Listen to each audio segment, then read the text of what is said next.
pa rin po kami, nagcha-chat-chat po kami, sasabi siya, I miss you, I love you, gumagano'n pa rin po siya. Nag-usap pa rin po kami.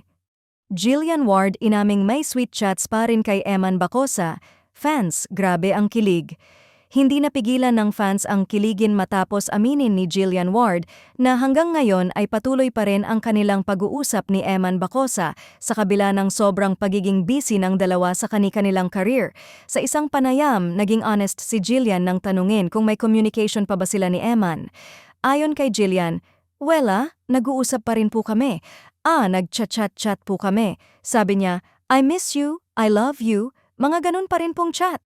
Isang pag-amin na agad nagpasabog ng kilig sa social media. Para sa fans, malinaw na hindi basta nawawala ang koneksyon ng dalawa kahit pareho silang abala sa mahahalagang proyekto sa kanilang buhay. Sa kasalukuyan, tutok si Jillian Ward sa kanyang bagong serye na Never Say Die, kung saan ginagampanan niya ang isang mas mature at challenging na role. Samantala, si Eman Bacosa naman ay puspusa ng ensayo at training para sa kanyang inaabangang laban sa ring ngayong paparating na Pebrero, dahilan kung bakit halos wala na raw pahinga ang dalawa.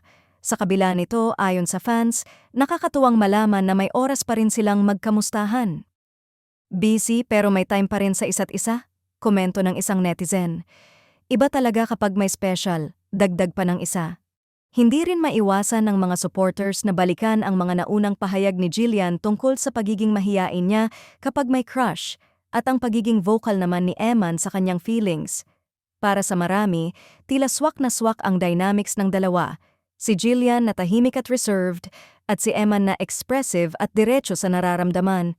May ilan namang nagsasabing ang simpleng I miss you at I love you chats ay patunay ng isang mas malalim na connection na hindi basta-basta nawawala kahit walang araw-araw na pagkikita. Gayunpaman, may mga fans din na nagpapaalala na dapat pa ring igalang ang privacy ng dalawa, lalo na't pareho silang may mahahalagang responsibilidad sa ngayon.